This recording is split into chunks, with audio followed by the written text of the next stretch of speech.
So hey guys, welcome to this digital channel जिसका नाम है मास्टरगंज कंपटीशन। दोस्तों, हम हिंदी को कवर कर रहे हैं। एक सिलेबस है जिसको बोलते हैं हिंदी परिज्ञान और लेखन योग्यता। ठीक है, जो यूपी ट्रिपल एस सी के सभी एग्जामों को कवर करता है, जिसमें मैं अगर बता दूं तो जूनियर असिस्टेंट, स्टेनोग्राफी, उसके साथ ही साथ और भी एग्ज़ाम है जैसे वीडियो हो गया, मानचित्रकार हो गया और मुख्य सेविका हो गया, और दुनिया भर के हैं जो भी आप जानते हैं समझते हैं। ठीक है, यूपी में लेखपाल वगैरह की जो भी भर्ती आती है, जहाँ भी हिंदी का सिलेबस है, सबके लिए ये समान रूप से उपयोगी है। यूथ कंपटीशन टाइम का कंपाइलेशन हम देख रहे हैं, लेकिन हमारा पी वाई क्यू मतलब है, पी वाई क्यू करने से हमारा साफ साफ स्पष्ट मतलब है कि डीप में जाना, एग्ज़ाम को समझना। ठीक है, प्रीवियस ईयर क्वेश्चन पेपर्स को हम लोग देख रहे हैं यूथ कंपटीशन टाइम का। ठीक है, इसका एक पार्ट हम अपलोड कर चुके हैं, अब दूसरे पार्ट की बारी है। ओके, तो चलते हैं नेक्स्ट क्वेश्चन पे जो हमारा है उस वीडियो के बाद से। पार्ट वन इसका देख लीजिएगा आप लोग, अच्छे से समझाया गया है भाई, ऐसे नहीं है हवा में। आइए देखते हैं। 42 नंबर क्वेश्चन है, जो हर समय अपना मतलब साधता हो उसे क्या कहते हैं। ठीक है, आपको भी पता, परमार्थी नहीं बोलते हैं, स्वार्थी ही बोलते हैं। ठीक है, अब ये वाला स्वार्थी कि ये वाला स्वार्थी, अब आइए थोड़ा सा डिस्कस करेंगे। स्व मतलब स्व हो गया रथी, स्व रथी अगर तोड़ेंगे तो खुद खींचने वाला रथी हो गया, तो मुझे लगता है ये वाला सही है आपका, स्वार्थी। ठीक है, देखते हैं व्याख्या में क्या दे रखा है। व्याख्या में भी यही है, जो हर समय अपना मतलब साधता हो के लिए एक शब्द है, क्या है, स्वार्थी। जो दूसरे का भला चाहने वाला हो, परमार्थी। तो ये परमार्थी वाली बात हो गई। उसके बाद केवल अपने से मतलब रखने वाला हो, वो मतलबी। जो खुद रथ चलाता है, स्वरथी। ठीक है, ये सारे शब्द है। तो मुझे लगता है इसमें ज़्यादा कुछ समझाने जैसा कोई वर्ड नहीं है। हम अगले प्रश्न की ओर बढ़ सकते हैं, बढ़ते हैं। बोलता है, जिसकी उपमा न दी जा सके के लिए शब्द होगा, अनुपम, अल्पज्ञ, ज्ञानी, अनुयायी। दिमाग लगाइए फटाक से। ठीक है, तो इसका है अनुपम। अनुपम, देखते हैं चला। जिसकी कोई उपमा न दी जा सके उसको अनुपम बोलते हैं। अल्पज्ञ, जो बहुत कम जानता हो। ज्ञानी, जो किसी विषय का ज्ञान रखता हो। अनुयायी है, किसी का अनुसरण करते हो गया, यही चीज़ है इसमें। आइए आगे बढ़ते हैं, अगले प्रश्न की ओर बढ़ते हैं। देखिए, धीरे धीरे आप सभी जो एक्सप्लेनेशन को देखेंगे, आप एक्सप्लेनेशन को देखेंगे, एग्जाम्पल्स को देखेंगे, तो आपको एक बेहतरीन तैयारी हो जाएगी, एक कॉम्प्रिहेंसिव तैयारी हो जाएगी आपकी। ठीक है, तो जुड़े रहें हमारे से, लगातार देखते रहिए। ठीक है, आगे बढ़ते हैं। हमारा अगला प्रश्न है 44 नंबर का। पैसे से मनुष्य की जीवन जीने की इच्छा बलवती होती है।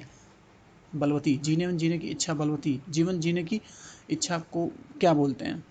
ठीक है, जिजीविषा, जीविका, चतुरानन, डैश, और ये कोई नहीं, इनमें से कोई नहीं। बताइए कौन सा होता है। 44 नंबर प्रश्न है, सोच के बताइए। तो बताइए बताइए बताइए, इसका है जिजीविषा। ठीक है, जी से जिजीविषा, जीने की इच्छा वाला बलवती होती है।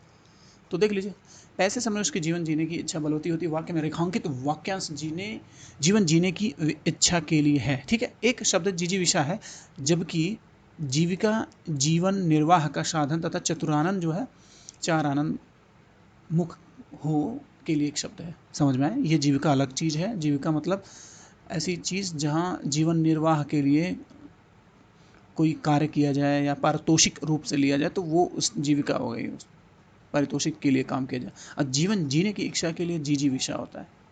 जी विषा। ओके, चतुरानंद तो Shatanand, Chaturanand, Lambodar, dash dash dash dash. आगे बढ़ते हैं। बोलता 45 नंबर क्वेश्चन है, जो अपने स्थान या स्थिति से अलग ना किया जा सके। अच्युत, अटूट, अटल, अदेय। बताइए। 45 नंबर प्रश्न है, तो इसका आंसर है ए, अच्युत। ठीक है, अच्युत। ठीक है, इसी तरह से पढ़ते हैं। जो अपने स्थान या स्थिति से अलग न किया जा सके, अच्युत हो गया। न टूटने वाला अटूट हो गया। जो अपनी बात से न टले उसको अटल बोलते हैं। जो दिया न जा सके, अदेय है। ठीक है, तो 46 नंबर क्वेश्चन जीने की इच्छा वाली है, इसको देख लेते हैं। ठीक है, जीने की इच्छा किसे बोलते हैं, जिज्ञासु, जिजीविषा, जिगीषु और जिगीषु। ठीक है, पिपाशु। ठीक है, जिजीविषा के बारे में हम लोगों ने अच्छा खासा देख लिया अभी इसके पहले। ठीक है, और दूसरी सबसे अहम बात यह है कि ये जिज्ञासु दूसरी चीज़ का, ये जानकारी को लेकर के है, जीने की इच्छा वाला नहीं है, ये दूसरी चीज़ है। ठीक है, आइए देखते हैं 46 नंबर का आंसर। ठीक है, जीने की इच्छा इच्छा ये है, जी जी विशा, ओके विशा विशा। जो जानने को उत्सुक हो उसको जिज्ञासु बोलते हैं, अभी हम लोगों ने बात की है। नॉलेजेबल पे डिपेंड करता है। जो जीत या विजय का इच्छुक हो उसे जिगीषु बोलते हैं। जो प्यासा हो या जो पीने का इच्छुक हो जिसे पीपाशु बोलते हैं। ओके, आइए अगले प्रश्न पे चलते हैं। ओहो हो, अगले प्रश्न में चलते हैं। ठीक है, okay okay okay okay, alright alright, ठीक है ठीक है ठीक है ठीक है। हाँ, 47 नंबर प्रश्न है, दिए गए वाक्य के लिए प्रयुक्त होने वाले सही विकल्प को चुनिए। वह कवि जो तत्काल कविता करने में कुशल हो। ऑन द स्पॉट, अभी के अभी, जिसे कान से करे, ऑन द स्पॉट की बात कर रहा हूँ, ऑन द स्पॉट।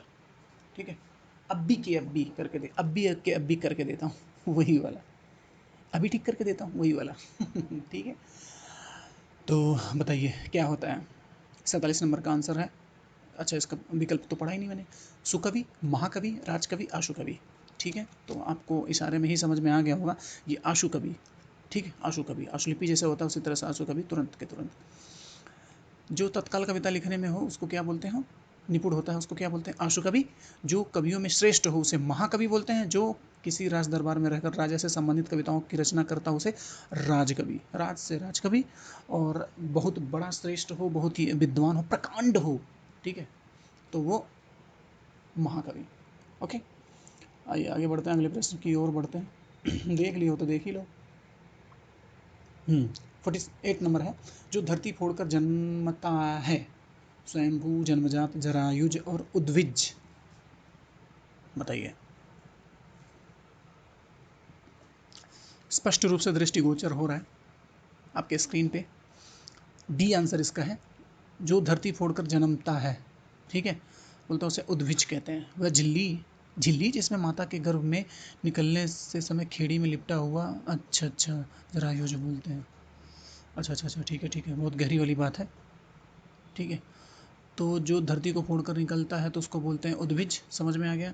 और वह झिल्ली जिसमें से गर्भ में निकलता है, और उस एक्चुअली देखिए ये जो चीज़ हो रही है, जो इसके गर्भाशय की बात हो रही है, गर्भाशय, गर्भाशय, ठीक है।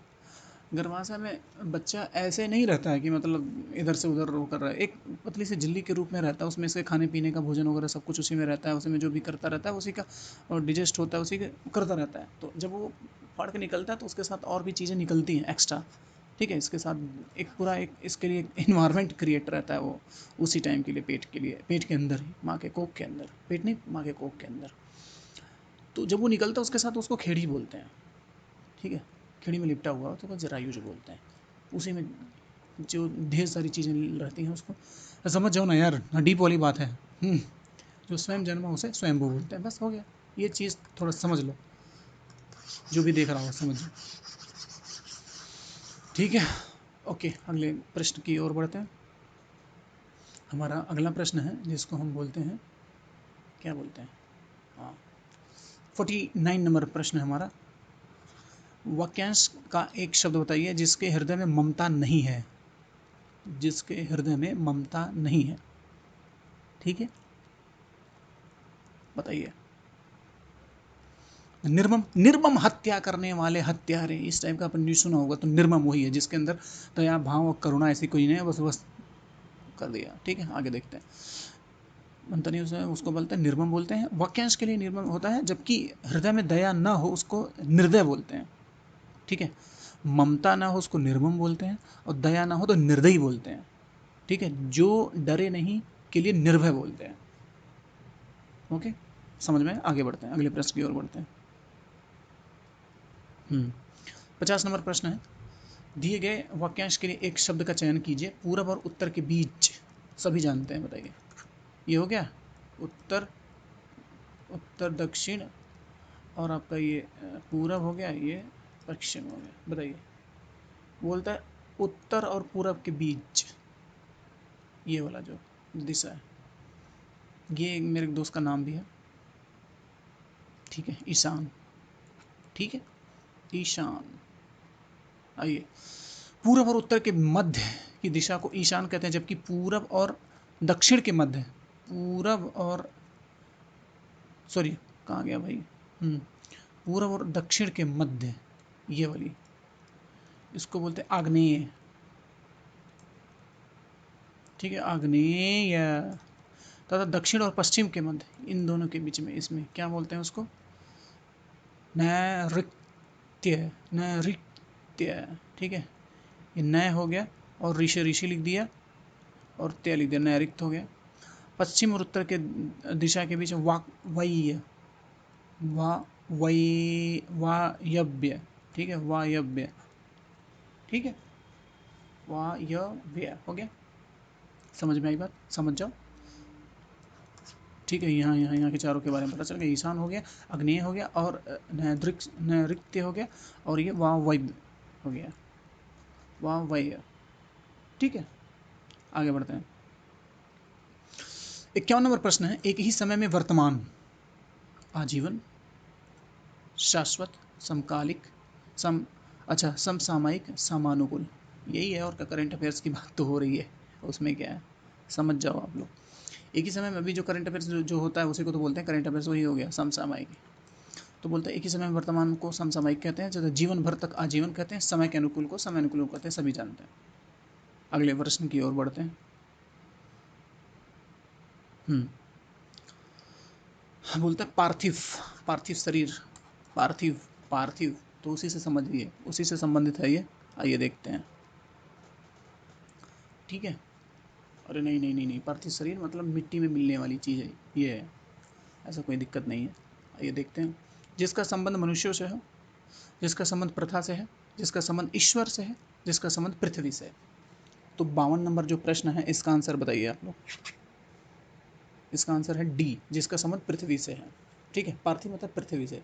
अच्छा, वो पार्थिव शरीर दूसरी चीज़ होती है। ठीक है, जैसे क्या बोलते हैं उसको, भावनाओं में नहीं बह करके आंसर देना है, रिलैक्स होकर के देना हो। ठीक है, पार्थिव से, पार्थिव मतलब पृथ्वी से संबंधित। आइए चलते हैं अगले पेज पे। आंसर देख लिया, डी है वही।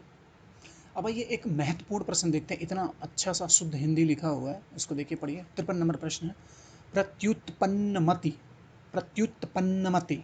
ठीक है, प्रत्युत्पन्नमति, समझ में आया? नहीं आता तो पढ़ लीजिए, सीख लीजिए, समझ लीजिए। तो इसका विकल्प देखते हैं। उत्तर न देने की क्षमता, जो फिर से उत्पन्न हुआ हो, जिसकी बुद्धि में नई नई बात उत्पन्न होती है, जो तत्काल सोचकर उत्तर दे। बताइए।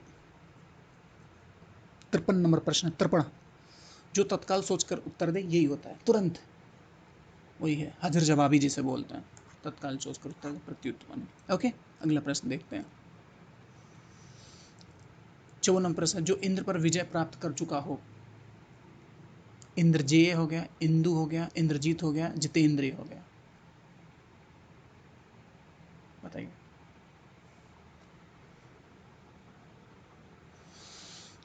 इसको हम लोगों ने पहले वाले पार्ट में भी किया है अच्छे से। इंद्रजीत होता है, इंद्र पे जीत पाने वाले वही हो गए, इंद्रजीत। इंद्रजीत कौन था बताइए, रामायण में बताइए कौन था इंद्रजीत। ठीक है, जो इंद्र पर विजय प्राप्त कर चुका है इंद्रजीत करता है, जबकि इंद्रियों पर विजय करने जितेंद्रिय बोलता है, जितेंद्रिय। ठीक है, आगे बढ़ते हैं। 55 नंबर प्रश्न है हमारा, उच्च कुल में पैदा व्यक्ति क्या बोलते हैं, धनी, श्रेष्ठ, श्रवण, कुलीन। बताइए। उच्च कुल मतलब कुलीन हो गया, आंसर यही है, 55 का डी। आइए देखते हैं। हाँ ठीक है, कुछ कुलीन ही कहलाता है, बाकी गलत है। अगला प्रश्न देखते हैं। 56 नंबर क्वेश्चन है, निम्न वाक्यांश के लिए उचित शब्द चुनिए। कानून का रूप देने के लिए प्रस्तुत किया गया प्रस्ताव या मसौदा, प्रारूप, मसौदा, विधेयक या प्रश्नोत्तर। बताइए, फट से बताइए।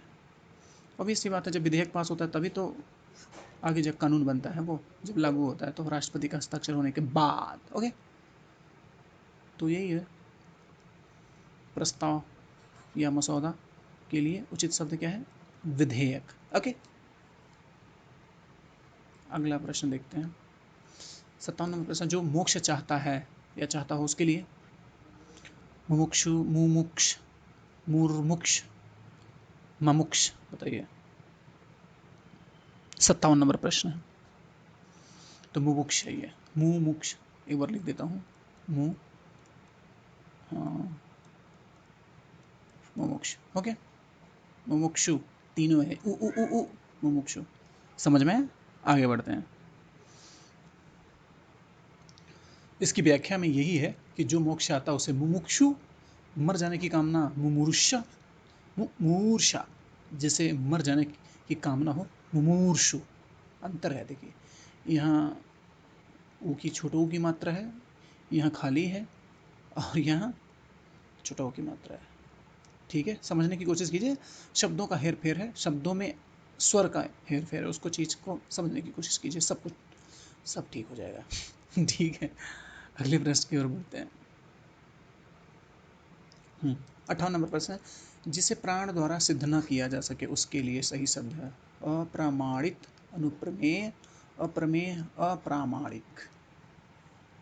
बताइए, जिसे प्रमाण द्वारा, ध्यान थोड़ा सा हाँ डिस्टर्ब हो रहा, जिसे प्रमाण द्वारा सिद्ध न किया जा सके उसके लिए सही शब्द है, सही शब्द है, बताइए कौन सा है। 58 नंबर प्रश्न, सोच के बताइए। इनमें से कोई नहीं है, बाकी ये सी आंसर सही है, अप्रमेय। ठीक है, इसका सिद्ध नहीं किया जा सकता। निर्मेय प्रमेय होता है गणित में निर्मेय, निर्मेय प्रमेय होता है, उसी तरह से समझ लीजिए ये भी है। जिसे प्रमाण द्वारा सिद्ध न किया जा सके उसे अप्रमेय। ठीक है, जो प्रमाणित न हो उसे अप्रमाणित, जिसका कोई प्रमाण न हो तो अप्रामाणिक। अंतर है तीनों में, ये सिद्ध करने की बात है, इसीलिए सब बोल रहा है। और ये बोल रहा है कि जो प्रमाणित ना हो, सर्टिफाइड ना हो, ठीक है, उसको अप्रमाणित हो गया। जिसका कोई प्रमाण नहीं हो, कोई सबूत नहीं हो, या फिर कोई एग्जिस्टेंस नहीं हो, या फिर ऐसा कुछ है नहीं उसके लिए, कंक्रीट जैसा कुछ नहीं है, तो उसको अप्रामाणिक हो गया। अब चलते हैं अगले प्रश्न की ओर। नए जोश के साथ, नए उमंग के साथ, थोड़ा ब्रेक के बाद हम अगले प्रश्न पे चलते हैं। प्रश्न संख्या है 59। गिरा हुआ है, गिरा हुआ के लिए एक शब्द है, क्या हुआ? पतित, धाराशायी, लुंठित और पालकी। बताइए।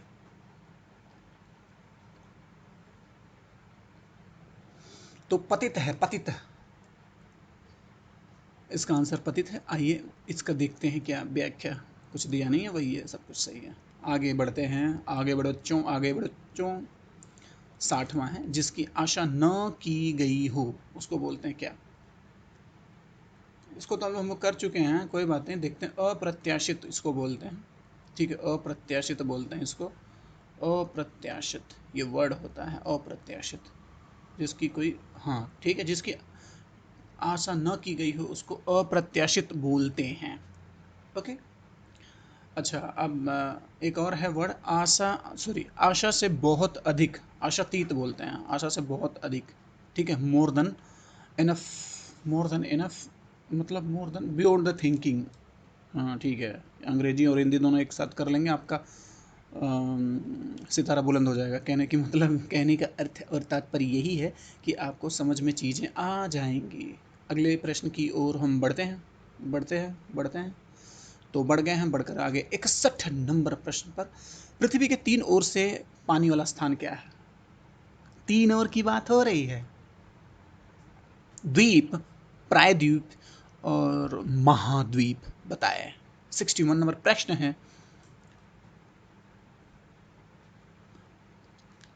ये है आंसर बी। जियोग्राफी वाले समझते होंगे, नहीं समझते होंगे तो समझ लीजिए, बहुत बड़ा आंधी तूफान जैसा कुछ नहीं है, फिर भी हम थोड़ा सा डिस्कस कर लेते हैं। पृथ्वी के तीनों ओर पानी वाला स्थान प्रायद्वीप बोलते हैं। ठीक है, पानी के बीच में उथले हुए स्थान को द्वीप बोलते हैं। सबको समझ में आ रहा है कि पानी के बीच में थोड़ा सा ऐसा उलझा हुआ है, बाकी चारों तरफ पानी है, ऐसा ऐसा पानी है, और ऐसा द्वीप है यहाँ पे। ठीक है, जो भी है, इसको द्वीप बोलते हैं। जबकि पानी के बीच में बड़े भूभाग को महाद्वीप बोलते हैं। और उदाहरण के लिए प्रायद्वीप जो है भारत है, ठीक है, महाद्वीप जो एशिया है, एशिया एंड ऑस्ट्रेलिया है, और द्वीप क्या है? अंडमान निकोबार लक्षद्वीप समूह। इंडोनेशिया भी इसी टाइप का है, क्योंकि उसमें बहुत सारे छोटे छोटे द्वीप है। हमारा अगला प्रश्न है जो 62 नंबर का प्रश्न है, जिसके पास कुछ ना हो, अकिंचन, यही तो हमेशा है, दरिद्र तो होता ही, अकिंचन बोलते हैं इसका, स्पष्ट हिंदी अकिंचन बोलते हैं, सिंचन नहीं। इन सिंचन और नोबिता ने तो भाई साहब जो बच्चों को डराया धमकाया और जो नया नया माहौल खड़ा किया है ना, छोटे छोटे बच्चों से बात करना बहुत ही ज़्यादा हो गया, समझ जाइए ना। जिसके पास कुछ न हो अकिंचन, जो जीता न जा सके अजय, जिस पर आक्रमण न किया गया हो अनाक्रांत, जो कानून के विरुद्ध हो अवैध, अवैध, ठीक है। आइए अगला प्रश्न है हमारा 63 नंबर का। विशिष्ट अवसर पर विशिष्ट लोगों के समक्ष दिया गया विद्वतापूर्ण भाषण, भाषण ओके। 63 नंबर प्रश्न का आंसर है, बताइए। आपको 5 सेकंड देता हूँ, सोच के बताइएगा।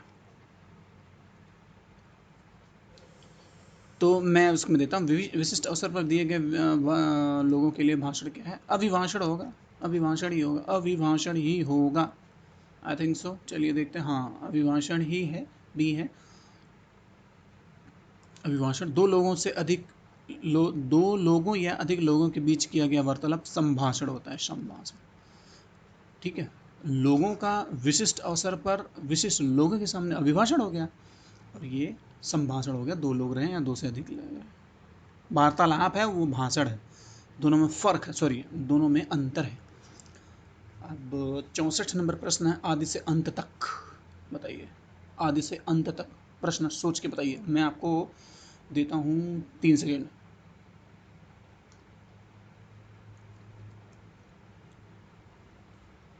हो गया पूरा। ये अद्योतपांत है, अपडेटेड, यस अपडेटेड, अद्योतपांत। आदि से अंत तक अद्योतपांत, जहाँ से कोई चीज़ शुरुआत हो, आदि दिगंत, दिगंत और अंतिम, पृथ्वी गंध और अनंत वो अटल वेदान है। ब्रह्मांड का महान योद्धा आर्यमान, आर्यमान, कितने लोग जानते आर्यमान? ये था दिगंत अब समझ में आया। ओके कोई बात नहीं, बहरहाल अभी हम लोग अद्योपांत की बात करते हैं। आंसर इसका ए है, आदि से अंत तक, ये याद रखें आप लोग। आगे बढ़ते हैं। 65 नंबर प्रश्न है, इसका आंसर बताइए। आप लोग बताएंगे आप सभी के समक्ष ये जो प्रश्न है। विकल्प पढ़ देते हैं। अनल, दावानल, जठरानल, बड़वानल, सारे 1 नंबर के पर्यायवाची हैं, बताइए। जंगल में लगने वाली आग को बताना है, तो इसका बी, दाना, दावानल, दावानल जंगल में लगने वाली आग के लिए एक शब्द है दावानल, दावानल, जबकि समुद्र में लगने वाली आग को कहते हैं बड़वानल, तथा पेट में लगने वाली आग को कहते हैं जठराग्नि। अरे पेट में जो चूहे कूदते हैं जो बार बार, हाँ उसको बोलते हैं जठराग्नि। जहाँ लोगों का मिलन हो, एक शब्द के क्रम में सही विकल्प चुनिए। ये 66 नंबर प्रश्न है, बताइए। जहाँ लोगों का मिलन हो, मेला, सम्मेलन, भीड़, सम्मेलन, बताइए। जी हाँ दोस्तों, इसको सम्मेलन बोलते हैं, समझ गए? ठीक है, अगले प्रश्न की ओर बढ़ते हैं। अगला प्रश्न है हमारा, अच्छा उसके पहले व्याख्या देख लेते हैं। जहाँ लोगों का मिलन हो के लिए एक शब्द है सम्मेलन होगा, जबकि दो लोगों के परस्पर मिलन को हम सम्मेलन बोलते हैं। अनियमित ढंग से लोगों का इकट्ठा होना उसको बोलते हैं भीड़। मनोरंजन के लिए विशिष्ट अवसर पर बाजार के रूप में लोगों का समूह होता है मेला। मेला लगाएंगे वो लोग, मेला, ठीक है, मेला, फेयर फेयर बोलते नहीं, यही है क्या? हाँ फेयर ही तो होगा, फेयरेबल, हाँ यही है। अगला प्रश्न देखते हैं। 67 नंबर प्रश्न है हमारा, जो व्याकरण जानता हो है, एक शब्द के क्रम में सही विकल्प चुनिए। जैसे शास्त्रीय, व्याकरणविद, व्याकरण, इनमें से कोई नहीं, चारों में से कौन सा आंसर है, बताइए। इसका आंसर है व्याकरण, व्याकरण, व्याकरण। जो व्याकरण जानता हो, जो वाक्यांश के लिए एक शब्द है व्याकरण, जबकि शास्त्रों का ज्ञान हो के लिए एक शास्त्री, शास्त्री जी, वही वाला। आइए आगे बढ़ते हैं। 68 नंबर, किसी प्रतियोगिता में विजयी होने पर दिया जाता है उपयुक्त शब्द का चयन। पुरस्कार, पारितोषिक, उपहार, प्रेमोपहार।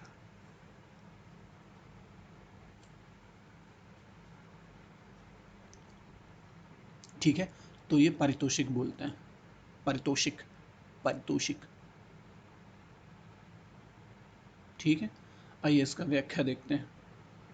व्याख्या, पारितोषिक किसी प्रतियोगिता में विजयी होने पर दिया जाता है, ठीक है, जबकि पुरस्कार किसी कार्य या सेवा के लिए प्रदान किया जाता है। उपहार जो है अपने से बराबर या छोटों को भेंट स्वरूप दिया जाता है। ये भेंट है, उपहार मतलब गिफ्ट या प्रेजेंट जिसे बोलते हैं, ये उपहार है। पारितोषिक किसी प्रतियोगिता में विजयी होने पर दिया जाता है, जबकि पुरस्कार जो है अवार्ड या पुरस्कार किसी कार्य या सेवा के लिए दिया जाता है। अगला प्रश्न है हमारा, देख लियो तो देख ही लो भाई आंसर, क्या दिक्कत है।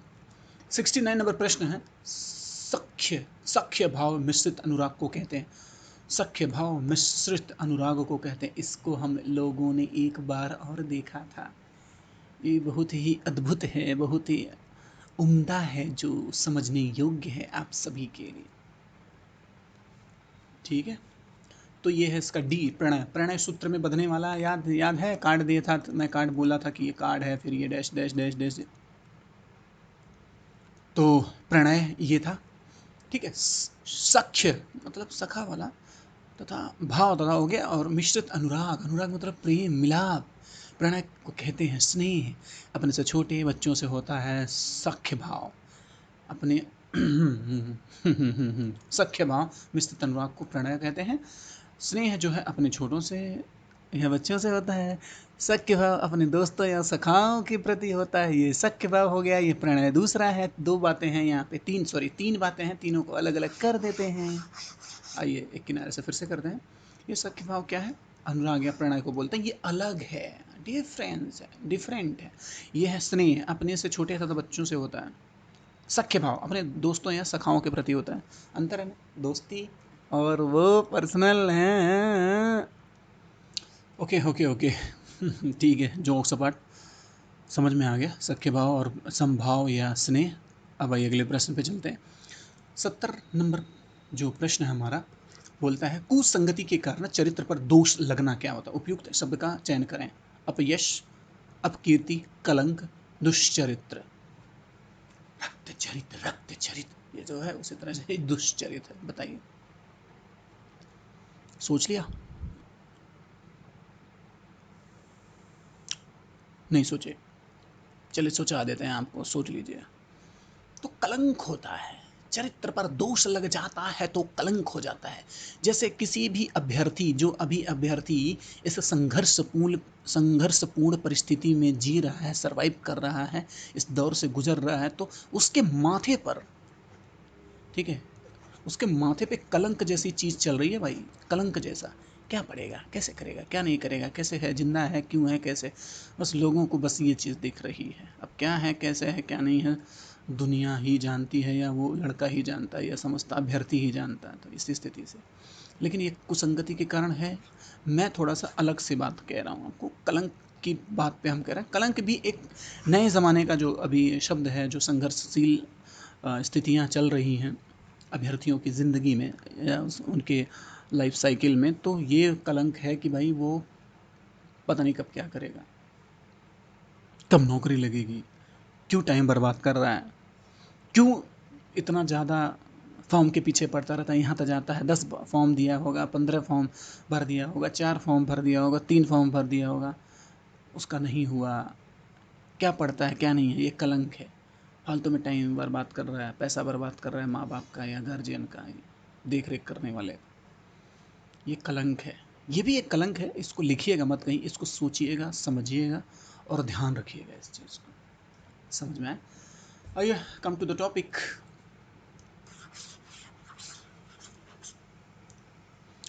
अब कुसंगति के कारण हो गया कलंक, तो 70 नंबर का आंसर यही है।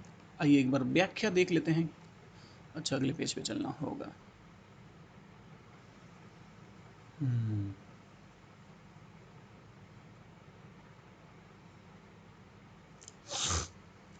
कहता है कुसंगति के कारण चरित्र पर दोष लगना के लिए उपयुक्त शब्द है कलंक।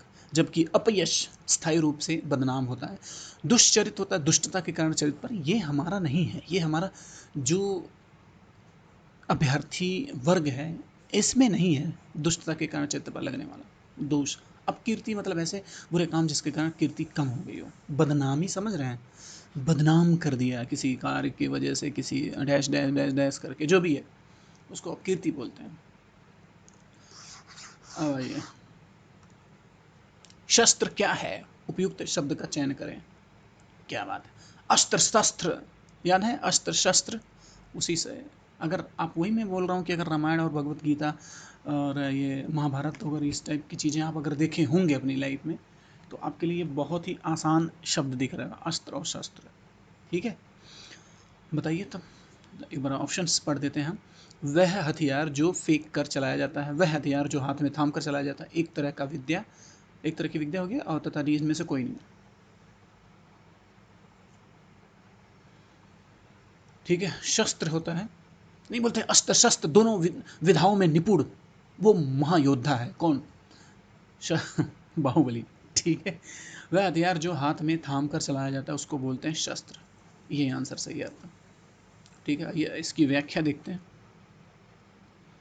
वह हथियार जो हाथ में थाम कर चलाया जाता है उसे शस्त्र कहते हैं, जैसे तलवार, लाठी, गदा, भाला, इस टाइप की जो चीज़ें हैं। ठीक है, जबकि वह हथियार जो फेंक कर चला जाता है अस्त्र बोलते हैं, जैसे बम, तीर, मिसाइल।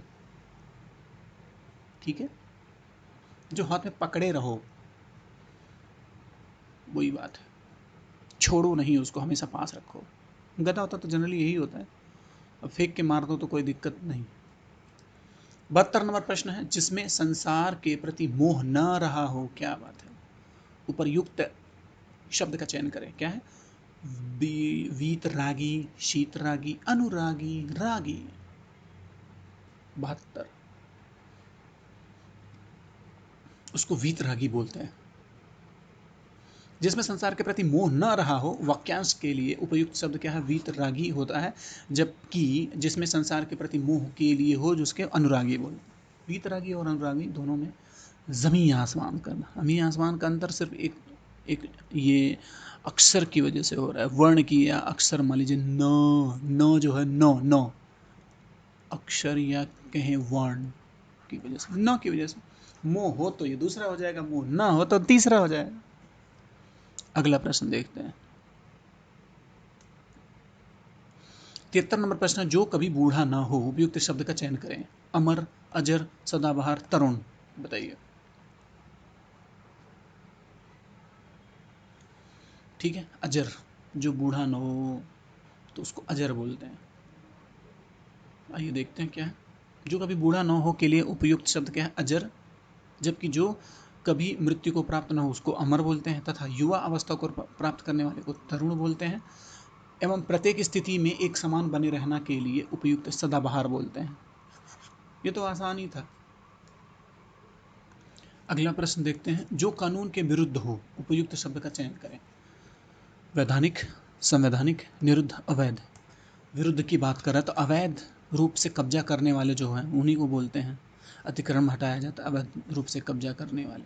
तो कानून के दायरे में ना रह करके कानून के खिलाफ जा करके कुछ कार्य करते हैं, उसी को बोलते हैं अवैध रूप से। ओके, अगर उसके अंतर्गत रहेंगे तो क्या हो जाएगा, वैधानिक हो गया। और किसी सिस्टम या संविधान के अनुसार कोई काम करे तो संवैधानिक हो गया। ठीक है, 74 नंबर प्रश्न,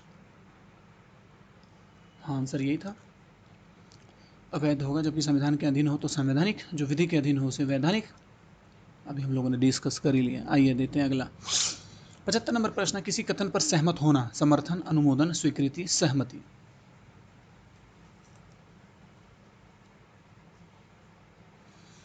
ठीक है, स्वीकृति इसका आंसर, सही आंसर है। देखते हैं, किसी कथन पर सहमत होने का अर्थ है अपनी स्वीकृति देना। जब कोई संस्था या विभाग आपके प्रयोज्य, किसी प्रयोज्य पर अपनी सहमति देता है तो वह अनुमोदन होता है। विभाग, जो विभाग होता है वो किसी प्रयोज्य पर सहमति देता है तो अनुमोदन हो, अनुमोदन करा लेते हैं नहीं, और ये स्वीकृति है, दूसरी चीज़ है। अगले प्रश्न की ओर बढ़ते हैं। हमारा अगला प्रश्न है 76 नंबर, 76 नंबर प्रश्न है। पढ़िए इसका आंसर, पढ़िए बताइए। पीछे चलने वाला, शब्द समूह के लिए एक शब्द है, क्या है? अनुगत, पिछलग्गु, पिछल, आगत। बताइए। तो आंसर इसका है अनुगत। हिंदी है भाई, पिछलग्गु नहीं होगा। पीछे चलने वाला शब्द के लिए एक शब्द है, क्या? अनुगत, तथा शेष जो विकल्प हैं वो तर्कसंगत है या गलत है। आइए 77 नंबर प्रश्न को देखते हैं। ठीक है, आइए 77 नंबर प्रश्न बोलते हैं, पढ़ते हैं। जिसके बराबर कोई न हो, विलक्षण, अनुपम, असाधारण, लोकातीत। बताइए। 77 नंबर प्रश्न है, ये अनुपम। ठीक है, आइए देखते हैं। बोलता है उस विकल्पों में, उक्त विकल्पों में विकल्प संगत नहीं है, कोई भी विकल्प संगत नहीं है। लेकिन उपमा न दी जा सके या अनुपम, दोनों एक ही है। ये तो सबको डाउट हो रहा होगा, या मुझे भी डाउट हो रहा था कि भाई इसका तो हम लोगों ने दूसरा कुछ देख लिया, लेकिन जिसकी कोई बराबरी ना हो तो ही है। बाकी सब तो अलग ही वर्ड है भाई, ये तो अलग ही नहीं है, ये भी ये अलग है, विलक्षण अलग ही है। ठीक है, देखते हैं। वैसे एक ऑप्शन एक लेकर के लोगों को कन्फ्यूजन हो सकता था, लेकिन नहीं है वहाँ पे। 78 नंबर प्रश्न, पीढ़ी दर पीढ़ी चला आने वाला जो इसके लिए शब्द है, परंपरा या चलती है, क्या चलती है? क्रमागत, अन्वयागत, परागत, तथागत। बताइए।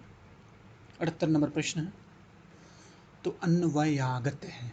क्या बात है, परंपरा या पीढ़ी दर पीढ़ी चलने वाला, अन्व कर दिए, यागत कर दिया। ठीक है, आइए अगले प्रश्न की ओर बढ़ते हैं।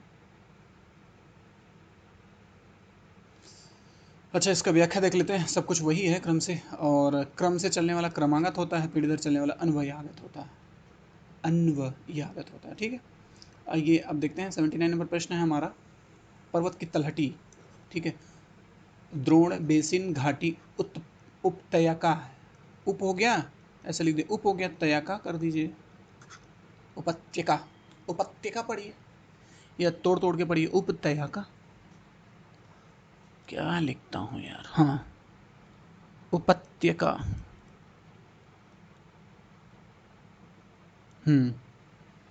अब आइए देखते हैं, आंसर बताइए आप लोग।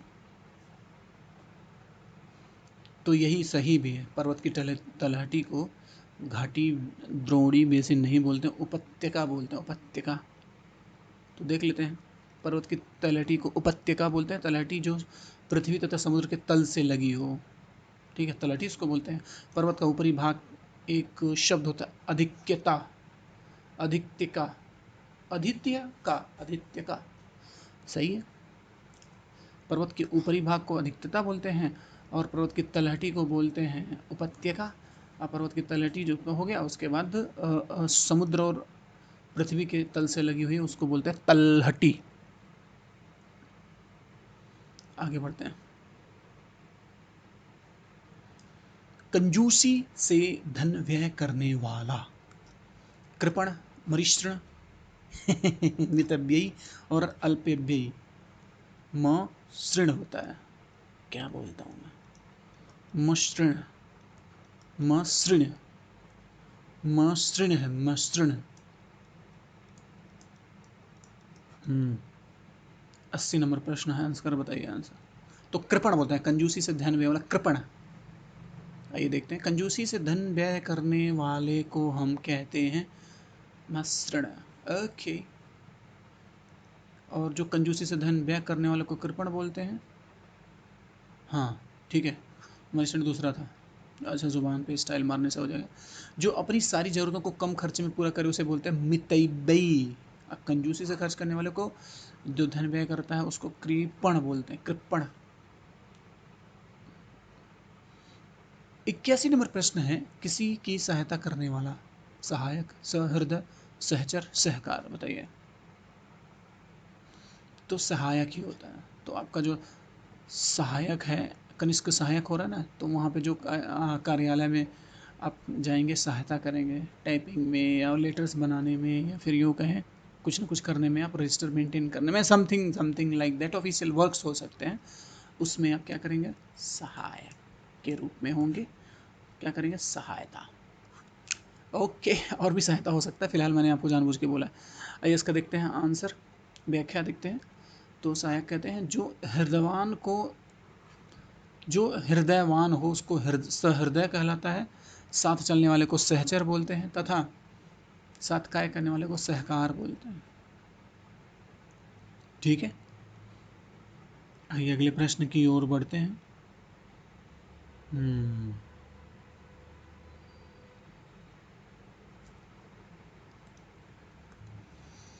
ठीक है दोस्तों, आइए अगला प्रश्न देखते हैं।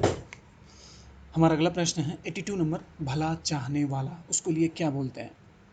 ये जो वर्ड है, वाक्यांश के लिए एक शब्द, शब्दों के लिए एक शब्द, अनेक शब्दों के लिए एक शब्द, जो भी कह लीजिए। तो निस्वार्थ, पुण्यात्मा, हितैषी, सहायक। तो इसका है हितैषी। ठीक है, आइए पढ़ लेते हैं, इसको देख लेते हैं। भला चाहने वाले को हितैषी बोलते हैं, हितैषी।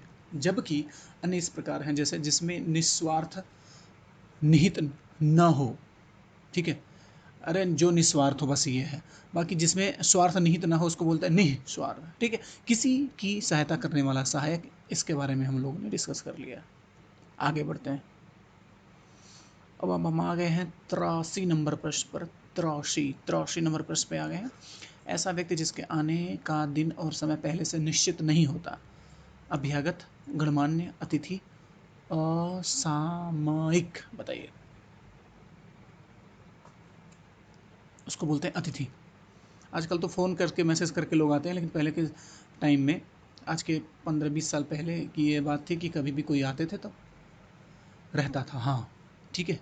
अब आइए देखते हैं। ऐसा व्यक्ति जिसके आने का दिन और समय पहले से निश्चित नहीं हो उसको अतिथि बोलते हैं, अर्थात अतिथि वह जो बिना बताए आए। ठीक है। गणमान्य विशिष्ट व्यक्ति को कहते हैं जो आते हैं, या जब किसी को कहीं विशेष ओकेजन पे उसको बुलाया जाता है। ठीक है, तो ये होता है। अभी फ़िलहाल के लिए हम आगे देखते हैं। अगला प्रश्न है हमारा 84 नंबर प्रश्न है, गोद लिया हुआ पुत्र। ठीक है, दत्तचित, दत्तक, त्याज्य, दंपति। ये तो होगा ही नहीं ये।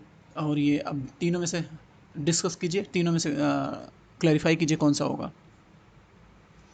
सबको जो पता था दत्तक पुत्र रानी झांसी लक्ष्मीबाई के बारे में, तो वही वाला दे करके सब लोग अपना उल्लू सीधा कर रहे होंगे, सब समझ जाएंगे। ठीक है, आगे बढ़ते हैं, मतलब इसको देखते हैं। व्याख्या है, गोद लिया हुआ पुत्र, दत्तक, वाक्यांश के लिए एक शब्द है। ठीक है, पत्नी पत्नी का जोड़ा, दंपत्ति, जिसके बारे में हम लोग चर्चा कर चुके हैं।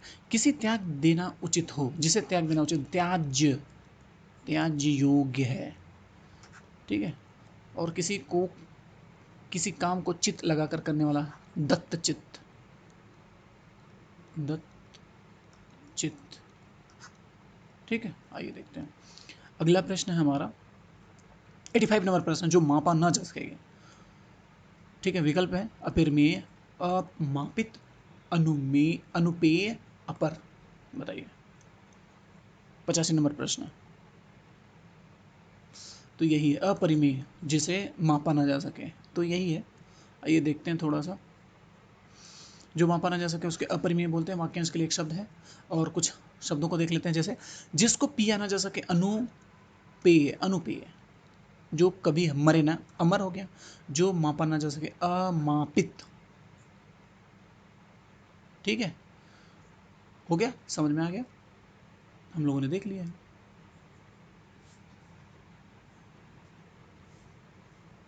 ये मापा गया हो, अमापित।